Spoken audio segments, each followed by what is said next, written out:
Good morning friends. आज हम लोग राष्ट्रपति चुनाव से संबंधित कुछ जानकारी उपलब्ध कराने जा रहे हैं। 2022 में भारत में राष्ट्रपति का चुनाव होने जा रहा है। इसके कारण ये बहुत ही महत्वपूर्ण प्रश्न है, मेंस के लिए भी और प्रीलिम्स के लिए भी, बीपीएससी के लिए और सीडीपीओ के लिए।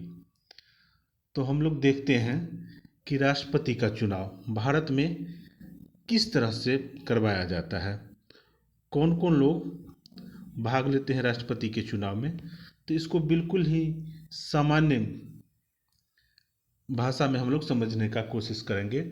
और आप लोगों को अगर ये वीडियो पसंद आए तो इसको प्लीज़ सब्सक्राइब, लाइक और शेयर कर देंगे। देखिए, राष्ट्रपति का चुनाव में कौन कौन सा भाग लेते हैं, कौन चुनते हैं राष्ट्रपति को भारत में। तो सबसे पहले इसे पॉइंट वाइज हमने लिख रखा है, उसको आप देख लीजिए। निर्वाचित सदस्य याद रखना है, पहला पॉइंट निर्वाचित सदस्य।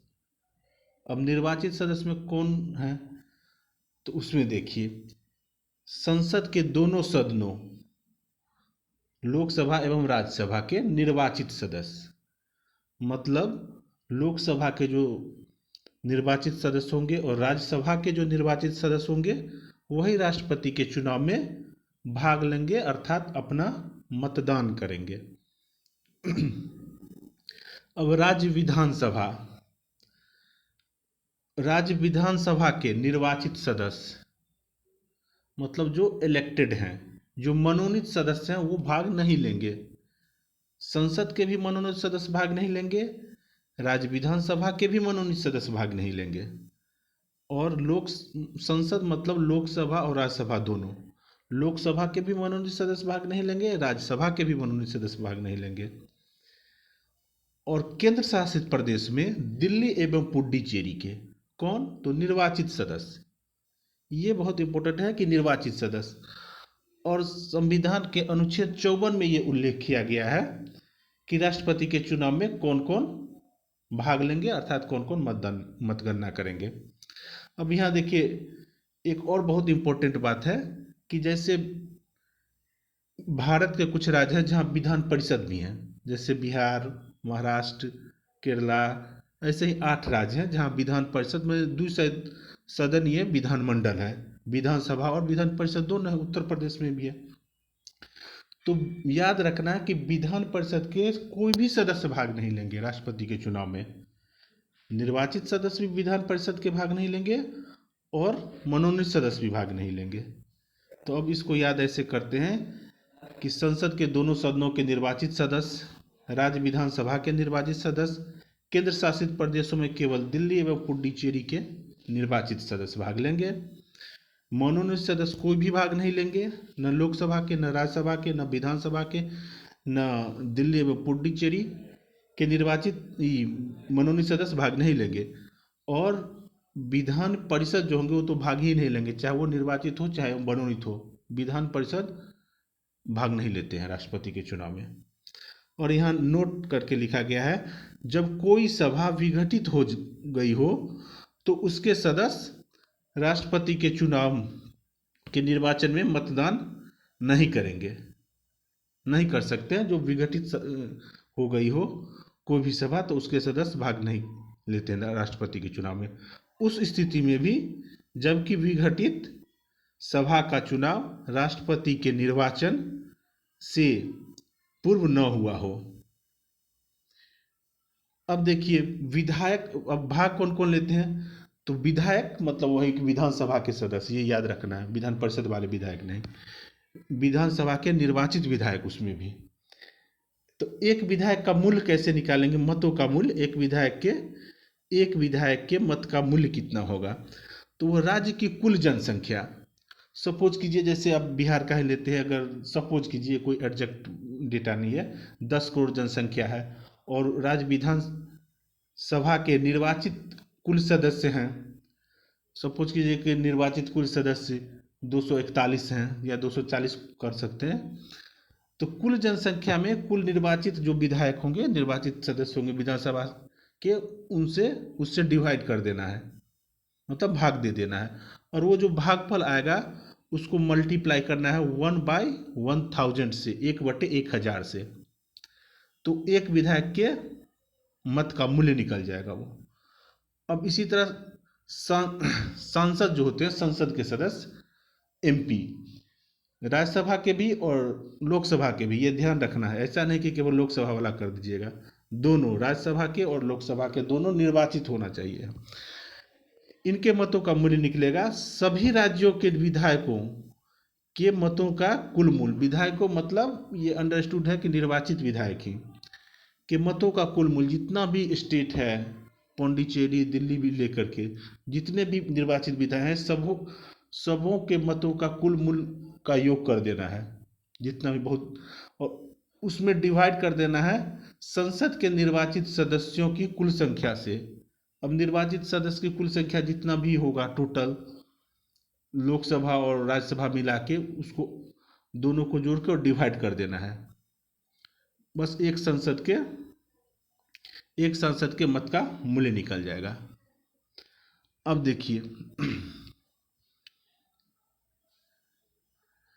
अब राष्ट्रपति का ये तो हो गया कि ये लोग भाग लेंगे और इनके मतों का मूल्य क्या होगा।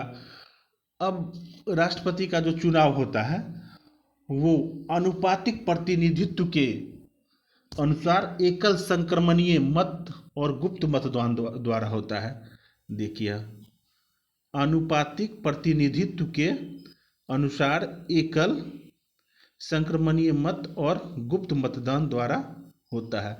इसका यही मतलब हुआ कि जैसे विधायक और सांसद जो मतदान में भाग लेते हैं, वो उनको, जैसे राष्ट्रपति का चुनाव है तो उनको एक मत पत्र दिया जाएगा और उसमें वरीयता क्रम लिखा जाता है। जैसे 4 कैंडिडेट सपोज कीजिए खड़े हैं, तो उनके आगे लिखना पड़ेगा फर्स्ट प्रीफरेंस जिनका दे रहे हैं, प्रथम वरीयता क्रम, तो उनके सामने लिखना पड़ेगा 1। दूसरा मत वरीयता क्रम जिनको दे रहे हैं तो उनके सामने लिखना पड़ेगा 2, 3, 4, इसी तरह से लिखना पड़ता है। तो इसी को कहते हैं कि अनुपातिक प्रतिनिधित्व के अनुसार एकल संक्रमणीय मत और गुप्त मतदान। गुप्त मतदान का तो समझ ही रहे हैं कि किसी को बताना नहीं, बस अपने से डाल देना है, कुछ भी नहीं बताना है। यही है। और इसमें होता है जैसे सभी चार उम्मीदवार हैं, तो एक के सामने जिनको इच्छा है कि फर्स्ट प्रेफरेंस दे, उनके सामने 1 लिख देंगे, फिर दूसरे के सामने 2, जिसको सेकेंड प्रेफरेंस देंगे, थर्ड प्रेफरेंस देंगे उसको 3 और 4, इसी तरह से करेंगे। और प्रथम चरण में प्रथम वरीयता के मतों की गणना होती है।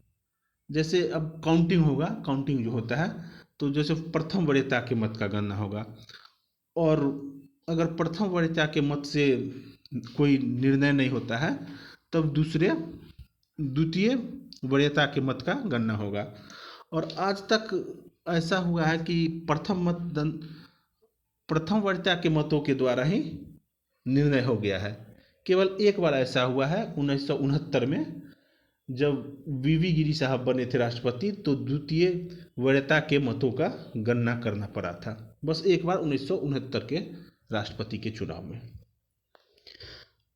ऐसा जैसे प्रावधान तो है राष्ट्रपति के चुनाव में कि कैसे करना है। अगर नहीं होता, आगे मान लीजिए कुछ होता है, तो इस स्थिति में ये होता है कि सभी जैसे न्यूनतम मत जो कैंडिडेट हासिल करते हैं प्रथम वरीयता में, उनके मतों को रद्द कर दिया जाता है, और शेष कैंडिडेट जो बच गए उनके बीच में इनके द्वितीय वरीयता के मत को बांट दिया जाता है, स्थानांतरित कर दिया जाता है। मतलब ये हुआ कि 4 कैंडिडेट हैं ABCD, सपोज कीजिए कि डी को सबसे, प्रथम वरीयता की गिनती में डी को सबसे कम मत आया, तो उनके प्रथम वरीयता को रद्द कर दिया जाएगा। प्रथम वरीयता उनके उम्मीदवार के, उनके प्रथम वरीयता के मत को रद्द कर दिया गया, और उनके द्वितीय वरीयता के मत जो होगा वो अन्य उम्मीदवार जो हैं 1, 2, ABC जो बच गए, उनके प्रथम वरीयता के मत में स्थानांतरित कर दिया जाएगा। और यह प्रक्रिया तब तक चलती रहती है जब तक कोई उम्मीदवार निर्धारित मत प्राप्त न कर लेता हो। निर्धारित मत मतलब अब देखिए एक निश्चित मत का भाग प्राप्त न कर लेता हो। अब देखिए यहाँ पे है कि निश्चित मत का भाग क्या होता है। जैसे निश्चित मतों का भाग कुल वैध मत डिवाइडेड बाय 1+1 इक्वल टू 2 हो गया, और +1, 1+1 का यहाँ देखिए इसका है कि इसमें है कि जैसे केवल एक ही राष्ट्रपति, एक ही राष्ट्रपति तो एक ही होते हैं भारत के, तो इसलिए 1+1 यहाँ किया गया है कि जितने पद होंगे उनके संख्या में एक ऐड कर दिया जाएगा। तो ये अंडरस्टूड है कि राष्ट्रपति का पद एक ही है, तो यहाँ एक प्लस उसमें एक कर दिया गया, तो ये 2 हो गया। कुल वैध मत डिवाइडेड बाय 2 हो गया। 1+1 लिखिएगा ऐसे ही, 1+1 = 2, और फिर यहाँ +1, यहाँ +1 कर देंगे। अगर किसी तरह का विवाद होता है राष्ट्रपति के चुनाव में, तो ये केवल उच्चतम न्यायालय में इसके लिए जाना पड़ेगा, और उच्चतम न्यायालय का जो भी फैसला होगा वो सर्वमान्य होगा। उसके बाद तो कुछ है ही नहीं, मतलब इंडिया में उच्चतम न्यायालय ही है, तो डायरेक्ट उच्चतम न्यायालय में ही हम लोग पहुंच जाते हैं।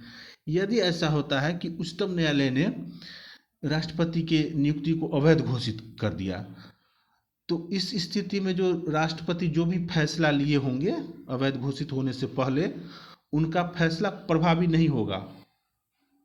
उनका फैसला मतलब बना रहेगा, जो फैसला लिए हैं वो सही है। ऐसा नहीं कि उनके फैसला को रद्द कर दिया गया, ऐसा नहीं करना है। जो फैसला लिए राष्ट्रपति जब तक थे तब तक वो सही है।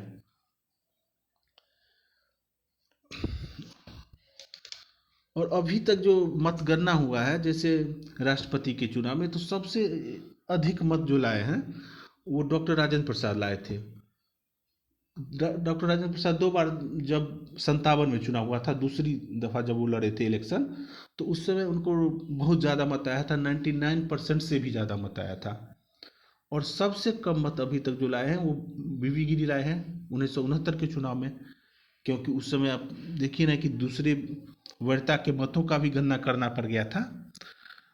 तो सबसे अधिक मत लाए हैं डॉक्टर राजेंद्र प्रसाद, और सबसे कम बीवी गिरी 1969 में।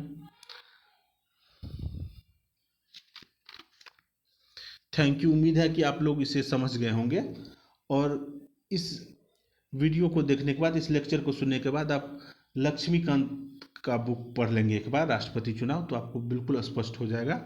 हमने जो समझा दिया है तो आपको पढ़ने में बहुत आसानी हो जाएगी। Thank you.